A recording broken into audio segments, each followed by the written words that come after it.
Hej alle sammen, det er Henrik her, og jeg starter her med en lille intro til vores træning i at bruge isbryder og arbejde med det, der hedder rapport. Det emne, jeg vil lige omhandle nu, det er, hvordan kommer vi i gang med det her. De fleste, de tror faktisk, at de kan meget mere, og de kan sagtens fortælle om og netværke. Men vi starter faktisk alle sammen, og det har jeg også selv været med til, at starte med at bruge de forkerte, utrænede ord.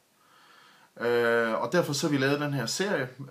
Der kommer en hel række af små videoer, som omhandler det her med at bruge de rigtige sætninger. Og I kan selv plukke af dem og bruge det, I synes, der er godt for jer, og resten, der kan I bare lade være. Jeg tror, de fleste af os har prøvet at møde nogen, vi kender, og så sige de forkerte ting. I de her bøger, jeg har arbejdet med, der har vi brugt nogle historier, og en af dem er om, hvis nu man forestiller sig, at man tager til en fest, og lad os sige, at jeg var single, og jeg ville gerne møde nogle nye kvinder, og hvis jeg så startede med at sige sådan nogle ord som, hvor gammel er du? Hvor meget vejer du? Hvilken farve plejer du at bruge til at farve dit hår med? Er det der dine rigtige tænder? Hvor meget makeup skal du bruge hver morgen? Og forresten, er du ikke gravid? Vi kan nok regne ud af, hvis jeg går til sådan en fest og starter med at sige sådan nogle ord til nogle potentielle emner, så tror jeg ikke, jeg vil komme hjem med ret mange telefonnumre eller navne i hele taget. Så vi ved alle sammen, at vi har sådan nogle idéer om, at vi kan måske godt sige de rigtige ting, men vi tror, at vi skal starte nogle helt forkerte steder. Så jeg har også selv været med til at starte med at fortælle min familie om hvordan jeg ville arbejde med det her, og i starten så var det nok sådan noget lidt i retning af, hvis nu jeg for eksempel ville starte med at snakke med min søster, så ville jeg sige, hej søs, jeg har lige startet med at lede efter nogen, der kan udvikle min forretning, altså nogle talenter, som har tid og finansiel frihed, og som kan forbedre deres indsats ved at lave en flerstrenget indtægt.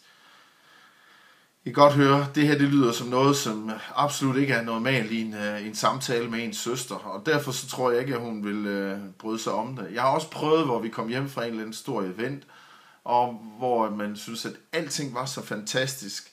Så man startede med at sige, hej søster, jeg er lige blevet distributør i det her vidunderlige firma.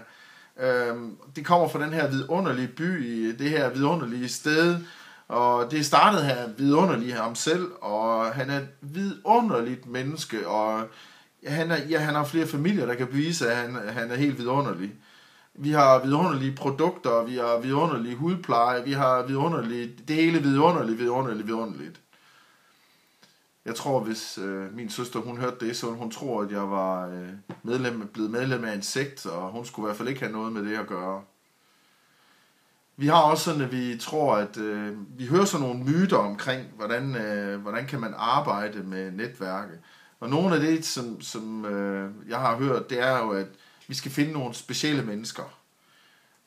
Og det er noget værre vås, fordi at de fleste mennesker, de kan faktisk klare sig ganske udmærket i en netværksforretning. Og jeg tror, at jeg har jagtet rigtig mange gode mennesker væk fra min forretning igennem tiden. Der er også en anden myte, der hedder, at du kan sige de forkerte ord til den rette person. Ja, det kan du helt sikkert, men du kan i hvert fald også sige de rigtige, eller du kan i hvert fald ikke sige det rigtige til den forkerte person, fordi gør du det, jamen, så flygter de også. Og det har vi gjort rigtig mange gange. Og det her med, at du skal bare gå efter at få nogle nejer. Altså det eneste, du går efter, det er, hvis nu for eksempel du vil sige, jamen jeg skal have 100 nejer. Hvis du går efter 100 nejer, og du har allerede fået 3, hvorfor i alverden skulle du så gå ud og få 97 mere? Det føles ikke meget bedre. Og det bringer dig heller ikke tættere på et ja. Fordi hvis du siger noget forkert til den første, jamen så siger du, og du siger det samme til de næste, jamen så reagerer de jo på fuldstændig samme måde. Så det handler om, det er, at vi skal sige de rigtige ting, og det vil jeg fortælle om i de næste videoer. Så vi ses i den næste. Hej!